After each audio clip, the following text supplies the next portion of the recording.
Hi hello നമസ്കാരം. എല്ലാവർക്കും എൻ്റെ യൂട്യൂബ് ചാനലിലേക്ക് സ്വാഗതം. എല്ലാവരും സന്തോഷമായിട്ടിരിക്കുന്നെന്ന് കരുതുന്നു. അപ്പോൾ എൻ്റെ ഇന്നത്തെ റീഡിങ്ങിലേക്ക് പോകുന്നതിന് മുമ്പായിട്ട് എൻ്റെ ചാനൽ ഇതുവരെ സബ്സ്ക്രൈബ് ചെയ്യാത്തവർ ചാനലൊന്ന് സബ്സ്ക്രൈബ് ചെയ്യുക. അപ്പോൾ നിങ്ങളുടെ എനർജിയുമായിട്ട് എൻ്റെ റീഡിങ് കണക്റ്റ് ആവുന്നതായിരിക്കും. അപ്പോൾ നമുക്ക് റീഡിങ്ങിലേക്ക് പോകാം. നമുക്ക് എല്ലാ വ്യക്തികൾക്കും ഓരോ കർമാസ് ഉണ്ടല്ലേ. നമ്മൾ മുൻജന്മത്തിലെ നല്ല കർമ്മങ്ങളുടെ ഫലം ഈ ജന്മത്തിൽ അനുഭവിക്കും. അതുപോലെ തന്നെ നമ്മുടെ മോശപ്പെട്ട കർമ്മങ്ങളാണ് നമ്മൾ ചെയ്തിരിക്കുന്നതെങ്കിൽ തീർച്ചയായിട്ടും നമ്മുടെ ഈ ജന്മത്തിൽ മോശം അനുഭവങ്ങളായിരിക്കും ഉണ്ടാകുന്നത്. അപ്പോൾ ഇന്നത്തെ റീഡിങ്ങിലും നമുക്കൊരു കർമ്മയുടെ റീഡിങ്ങാണ് വരുന്നത്. അപ്പോൾ എന്താണെന്ന് നമുക്ക് നോക്കാം. ഇന്നത്തെ റീഡിങ്ങിൽ നിങ്ങളുടെ വ്യക്തി ഇപ്പോൾ നിങ്ങളെക്കുറിച്ച് ചിന്തിക്കുന്നതാണ് ഞാൻ റീഡ് ചെയ്യാൻ പോകുന്നത്.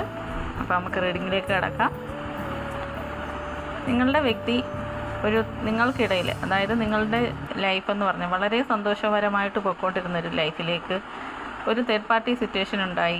ആ വ്യക്തി നിങ്ങളിൽ നിന്ന് പൂർണ്ണമായും നിങ്ങളെ ഉപേക്ഷിച്ച് പോയിരുന്ന ഒരു സിറ്റുവേഷനായിരുന്നു അപ്പം ഇപ്പോൾ ആ വ്യക്തി അവർ ചെയ്ത ആ തെറ്റിനെ ഇപ്പം നല്ല രീതിയിൽ മനസ്സിലാക്കുന്നുണ്ട്.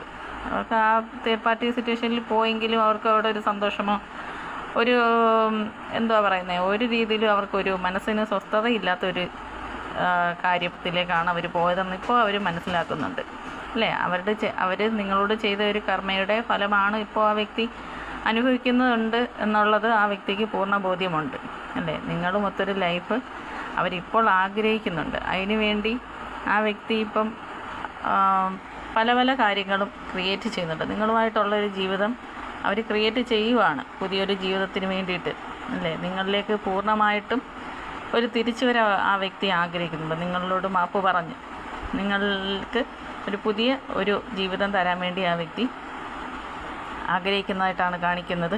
ഇപ്പോൾ ആ വ്യക്തിയുടെ ലക്ഷ്യമെന്ന് പറയുന്നത് നിങ്ങൾക്കരികിലേക്ക് വരിക, അല്ലെ നിങ്ങളുമൊത്തൊരു സന്തോഷമായൊരു ജീവിതം മാത്രമാണ് എന്നാണ് കാണിക്കുന്നത്. ആ വ്യക്തിയിലെ മനസ്സിലെ എല്ലാ ഭാരങ്ങളെയും എല്ലാ പ്രശ്നങ്ങളെയും ഒന്ന് ഒഴിവാക്കി ഒന്ന് താത്തു വെച്ചതിന് ശേഷം നിങ്ങളിലേക്ക് വന്ന് ഒരു പൂർണ്ണ സന്തോഷത്തോടുള്ളൊരു ജീവിതം നയിക്കാൻ ആ വ്യക്തി ഇപ്പോൾ മനസ്സുകൊണ്ട് ആഗ്രഹിക്കുകയാണ്. നിങ്ങൾക്ക് ക്ഷമിച്ചു കൊടുക്കാൻ പറ്റിക്കഴിഞ്ഞാൽ അല്ലേ, നിങ്ങൾക്ക് ഫോർഗീവ് ചെയ്യാൻ പറ്റിക്കഴിഞ്ഞാൽ തീർച്ചയായും നിങ്ങൾക്കൊരു നല്ല ലൈഫ് ഉണ്ടാവുന്നതായിരിക്കും എന്നാണ് എനിക്ക് ഇന്നത്തെ റീഡിങ്ങിൽ പറയാനുള്ളത്. ഇപ്പോൾ നിങ്ങളുടെ ഒരു ട്രാൻസ്ഫോർമേഷന് ഉള്ള ടൈമാണ്. ആ വ്യക്തി നിങ്ങളെക്കുറിച്ച് മാത്രമാണ് ഇപ്പോൾ ചിന്തിച്ചുകൊണ്ടിരിക്കുന്നത്. അപ്പോൾ ഇന്നത്തെ എൻ്റെ റീഡിങ് ഇഷ്ടമായെങ്കിൽ എല്ലാവരും സന്തോഷമായിട്ടിരിക്കുക. Thank you.